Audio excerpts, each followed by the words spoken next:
नमस्कार, मैं हूं विवेक और आप देख रहे हैं आपकी आवाज़।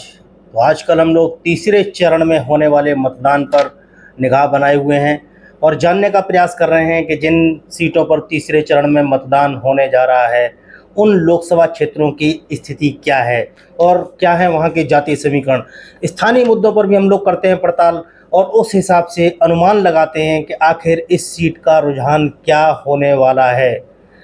स्टार्ट करते हैं, लेकिन इससे पहले आपसे एक निवेदन के इस वीडियो के अंत में एक बहुत ज़रूरी खबर आप लोगों तक पहुंचानी है।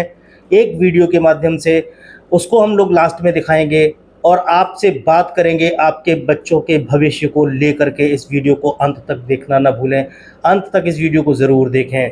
जी हाँ, तो आज हम लोग बात करेंगे बरेली लोकसभा क्षेत्र की। बरेली लोकसभा क्षेत्र भारतीय जनता पार्टी का एक मजबूत गढ़ है और यहाँ पिछले काफ़ी लंबे समय तक संतोष गंगवार जी सांसद होते रहे हैं भारतीय जनता पार्टी की तरफ से। संतोष गंगवार जी ने लगातार यहाँ से 7-8 चुनाव जीते हैं। लगातार तो नहीं कह सकते हैं क्योंकि एक चुनाव वो 2009 में प्रवीण सिंह ऐरन जो इस समय समाजवादी पार्टी के प्रत्याशी हैं उनसे हार गए थे। 2009 का चुनाव हारे थे संतोष गंगवार जी, लेकिन उसके अलावा अगर बात करें तो सारे चुनाव संतोष गंगवार जी ने जीते हैं। मजबूत प्रत्याशी थे, मजबूत चेहरा थे भारतीय जनता पार्टी के। अटल बिहारी वाजपेयी जी की सरकार में मंत्री भी रहे, उसके बाद की सरकारों में मंत्री रहे, लेकिन इस बार भारतीय जनता पार्टी ने उनका टिकट काट दिया है। भारतीय जनता पार्टी ने उनका टिकट काटने के बाद यहाँ से छत्रपाल गंगवार जी को अपना प्रत्याशी बनाया है। विधानसभा का चुनाव भी एक बार हार चुके हैं और नए पॉलिटिशियन है। वो पॉलिटिक्स में है तो बहुत दिनों से, लेकिन चुनावी राजनीति का उनको बहुत अनुभव नहीं है। लेकिन चूंकि भारतीय जनता पार्टी के समीकरण बड़े उनके फेवर में है तो ये सीट भारतीय जनता पार्टी के लिए बड़ी मजबूत मानी जा रही है। अभी हाल फिलहाल के जो घटनाक्रम हुए हैं उनको देखें तो भाजपा के लिए यहाँ कुछ नई मुसीबतें भी खड़ी हुई हैं। नंबर 1, संतोष गंगवार जी का टिकट कटना। वहाँ के स्थानीय लोगों में इस बात को लेकर के काफ़ी विरोध है और संतोष गंगवार जी का जो टिकट कटा है उसको लेकर के कहा जाता है कि उनकी एज फैक्टर का हवाला दिया गया है। अब लोगों में एक आक्रोश ये है कि अगर उनकी एज फैक्टर का हवाला दिया गया है तो हेमा मालिनी जी का भी टिकट काटा जाना चाहिए था। हेमा मालिनी का टिकट नहीं काटा, उनको रिपीट किया, लेकिन संतोष गंगवार जी का टिकट कट गया। अब लोगों से अगर बात करते हैं, लोगों से समझते हैं, तो लोगों के बीच से जो अफवाह या जो भी बातें निकल करके आ रही हैं वो ये कि उमेश गौतम जो मेयर हैं बरेली के, वो खुद टिकट चाह रहे थे और उन्होंने संतोष गंगवार जी का विरोध किया। इस वजह से भारतीय जनता पार्टी ने संतोष गंगवार और उमेश गौतम दोनों को किनारे करके छत्रपाल सिंह गंगवार को वहां अपना प्रत्याशी बनाया है। वहीं गठबंधन की तरफ से, इंडिया गठबंधन की तरफ से प्रवीण सिंह ऐरन वहां प्रत्याशी बनाए गए हैं। प्रवीण सिंह ऐरन 2009 में यहाँ से सांसद भी रह चुके हैं, बरेली कैंट से विधायक भी रहे हैं और इनकी पत्नी बरेली से मेयर भी रही हैं। एक सबसे बड़ा घटनाक्रम इस सीट पे जो हुआ वो ये कि बीएसपी के छोटेलाल गंगवार का पर्चा खारिज हो गया। बीएसपी ने यहाँ से छोटेलाल गंगवार को अपना प्रत्याशी बनाया था और बाद में संतोष गंगवार जी का टिकट कटा, छत्रपाल सिंह को टिकट मिला और बीएसपी ने भी गंगवार प्रत्याशी यहाँ दिया छोटेलाल गंगवार के रूप में और उनका पर्चा खारिज हो गया। तो अब वहाँ चर्चा का विषय ये भी बना हुआ है कहीं ना कहीं छोटेलाल गंगवार जी किसी साजिश का शिकार तो नहीं हो गए हैं। बहुत सारी परिस्थितियां ऐसी हैं जो प्रवीण ऐरन के पक्ष में जाती हैं। तो एक सबसे बड़ा फैक्टर तो वहाँ ये है कि जिस तरह से छोटेलाल गंगवार का पर्चा खारिज हुआ उसको लेकर के कम से कम बीएसपी के मतदाताओं में बहुत आक्रोश है और उसके लिए वो कहीं ना कहीं भारतीय जनता पार्टी को जिम्मेदार मान रहे हैं। अगर बीएसपी के वोटों का ध्रुवीकरण या ये उनके अंदर जो धारणा बनी है कि बीजेपी की चालबाजियों से छोटेलाल गंगवार का टिकट कटा है और बीजेपी को हराने के लिए अगर वो वोट इकट्ठा होता है जो ऐसी मतदाता हैं वहाँ, तो भाजपा के लिए मुश्किलें पैदा हो सकती हैं। अब चूँकि मामला हमेशा यहाँ त्रिकोणी या चतुष्कोणी रहा करता था, भारतीय जनता पार्टी, समाजवादी पार्टी, कांग्रेस और बीएसपी यहाँ से चुनाव लड़ती थी। उस वोटों के बंटवारे का फ़ायदा बीजेपी को मिलता था और बीजेपी के संतोष गंगवार जी चुनाव जीतते रहते थे।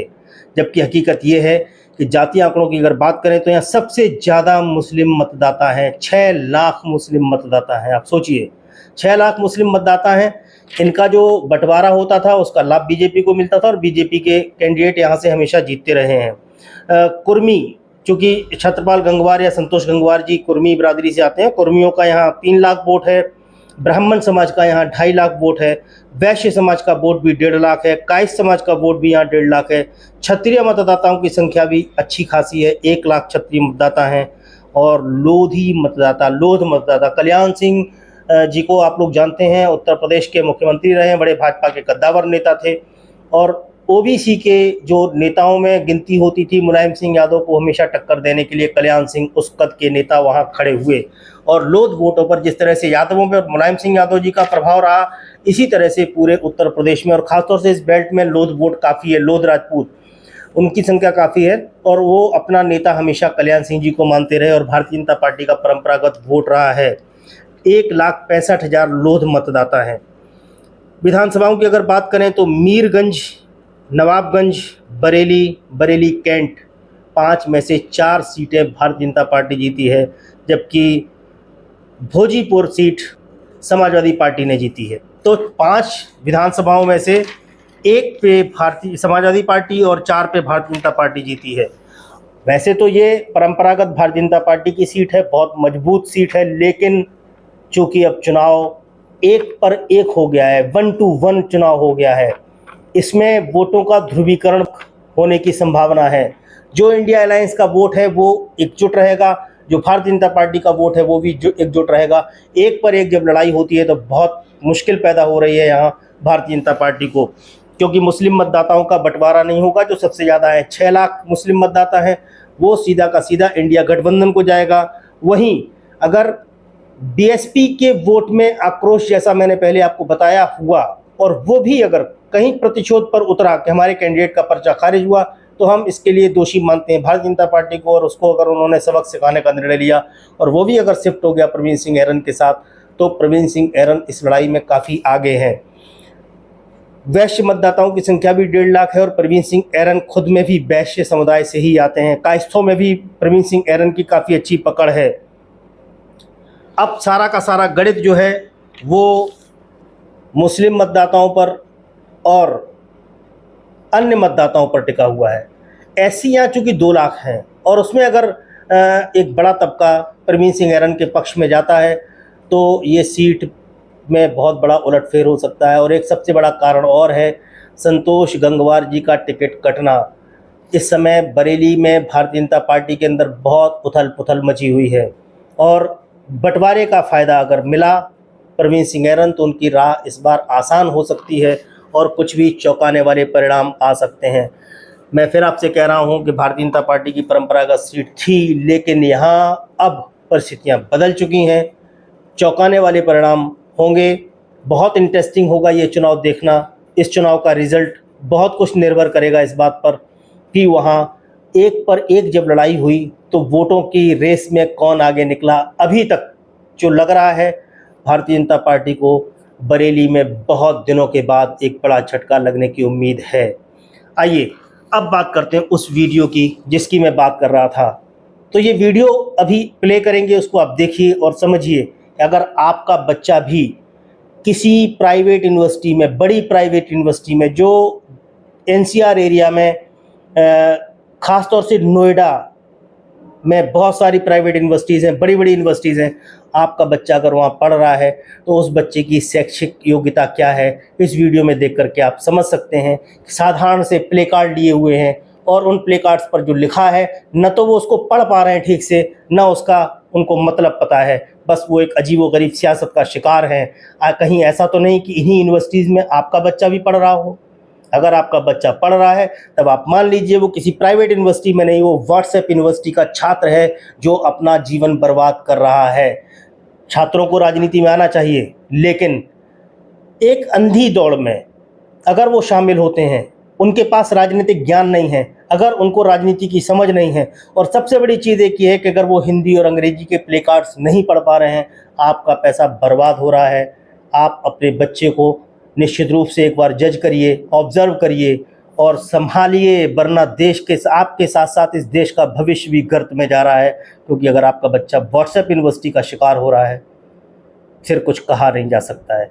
इस वीडियो को देखिए, समझिए। आज के लिए इतना ही, फिर मिलेंगे अगले वीडियो में। तब तक के लिए मुझे दीजिए आज्ञा। नमस्कार।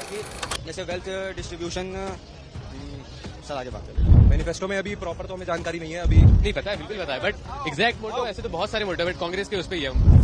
से नो टू वेल्थ। इसका मतलब क्या है? सब बीजेपी को ठीक है, नो प्लेस फॉर अर्बन, पढ़ के बताइए क्या लिखा नो प्लेस फॉर अर्बन मैक्सेल इन विकसित भारत। है? क्या मतलब? पता नहीं। इनहेरिटेंस टैक्स और वेल्थ डिस्ट्रीब्यूशन के मुद्दे पर ये छात्रों का जो मार्च है वो कांग्रेस मुख्यालय की ओर चल रहा है। छात्र जिस संगठन के बैनर के नीचे आए हैं, विकसित भारत, और ये सब तमाम छात्र ग्रेटर नोएडा से दिल्ली तक पहुंचे हैं कांग्रेस दफ्तर मार्च करने के लिए। तो सीधे छात्रों से बात करते हैं कि आप लोग जहाँ आए हैं किस मुद्दे पर प्रदर्शन कर रहे हैं, क्या है एजेंडा? हम लोग एक्चुअली हम यूथ हैं और हम विकसित भारत चाहते हैं, उसी के लिए हम प्रदर्शन कर रहे हैं। तो ये जो प्रदर्शन है किस मुद्दे पर है? मुद्दा यही है कि जो हमारी सरकार थी पिछली, उन्होंने हमें क्या क्या हमें दिक्कतें हुई, कैसे उन्होंने हमें लूटा। तो हम हमारी यूथ की जिम्मेदारी है कि हम लोगों को जागरूक करें और दिखाएं कि कैसे हमारी मतलब विकास, भारत का विकास कैसे होगा। नहीं, तो यहाँ जो प्रोटेस्ट है वो वेल्थ डिस्ट्रीब्यूशन आप नारे लगा रहे हैं और इनहेरिटेंस टैक्स पे, वो क्या है? वो ऐसा है कि जैसे वेल्थ डिस्ट्रीब्यूशन, सर आगे बात करिए। आप लोग प्रोटेस्ट करने आए हैं, क्या मुद्दा है? इसका मतलब क्या है? जो नहर लगा है, पहले लेंगे आपके वोट, फिर ले जाएंगे मंगलसूत्र और नोट, क्या मतलब है इसका? सर अभी जो रिसेंट कांग्रेस का मैनिफेस्टो आया है, ये उससे रिलेटेड सारा हम अपोज कर रहे हैं। क्या है मैनिफेस्टो में? मैनिफेस्टो में अभी प्रॉपर तो हमें जानकारी नहीं है, अभी साथ में थोड़ा। कहाँ से आए आप? हम गलगोटिया यूनिवर्सिटी ग्रेटर लोटिया से आए हैं। अच्छा, आपके हाथ में क्या है? क्या लिखा है इस पर? हमारे प्ले कार्ड से 70 साल में ना दिया जल ना बत्ती, अब छीनेंगे आधी संपत्ति। अच्छा, इसका क्या मतलब हुआ? जितने भी सरकार ने उस टाइम वादे किए थे, अब उसी को लेके हो रहा है कि कहाँ है वादे सब। अच्छा, नहीं तो इसका क्या मतलब है? इसमें वादों की तो बात नहीं, इसमें लिखा आप छीनेंगे आधी संपत्ति, तो कौन छीन? कॉलेज से आए हुए हैं, तो हर प्ले कार्ड पे जो कहते हैं हम, तो सब पे जो उन्होंने उस टाइम मारी की थी उसके खिलाफ ही है कि क्या क्या कहा इसका मतलब क्या हुआ? जो लेके आए हैं, क्यों आए हैं, क्या है इसका मतलब? संदेश क्या है इसका? कौन छीन रहा आधी संपत्ति? जी, जैसे सब पे लोगों पे कांग्रेस का लिखा हुआ है, उसको हम बिल्कुल डिनोट कर रहे हैं कि नहीं, बिल्कुल कुछ नहीं है। आपको पता नहीं है क्यों आए हैं? नहीं पता है, बिल्कुल पता है, बट एग्जैक्ट मोटो ऐसे तो बहुत सारे मोटो, बट कांग्रेस के उस पे ही है हम। किस पर? जो उन्होंने वादे किए थे उसका कुछ वादों पर है, ठीक है। क्या लिखा है आपके उस पर? इधर आइए, क्या लिखा है इस पर बताइए। पहले लगे आपके वोट, फिर लीजिए आपका मंगलसूत्र और वोट। ले जाएंगे आप, ठीक है। इसका क्या मतलब है? सर इसमें जो टैक्स वैक्स ले रहे हैं, कौन ले रहा है? सर जो इन्होंने प्रपोज करा है राहुल गांधी ने, क्या प्रपोज किया? Sir health and wealth taxation का। हेल्थ टैक्स और वेल्थ। हाँ, और सर इस अभी पता नहीं, आपको नहीं पता है, ठीक है। और आए, अच्छा यहाँ पर भी एक मिले, आइए इधर आइए। क्या है आपके बोर्ड पर लिखा है? और भी कुछ छाते हैं यहाँ पर भी। हाँ आइए, क्या है आपके हाथ? हाँ, अच्छा यहाँ पर भी कुछ बच्चे हैं। ये से टू नो वेल्थ वल्चर्स, क्या मैसेज है इस बोर्ड का? अच्छा, इस पर क्या लिखा हुआ? से नो टू वेल्थ। इसका मतलब क्या है?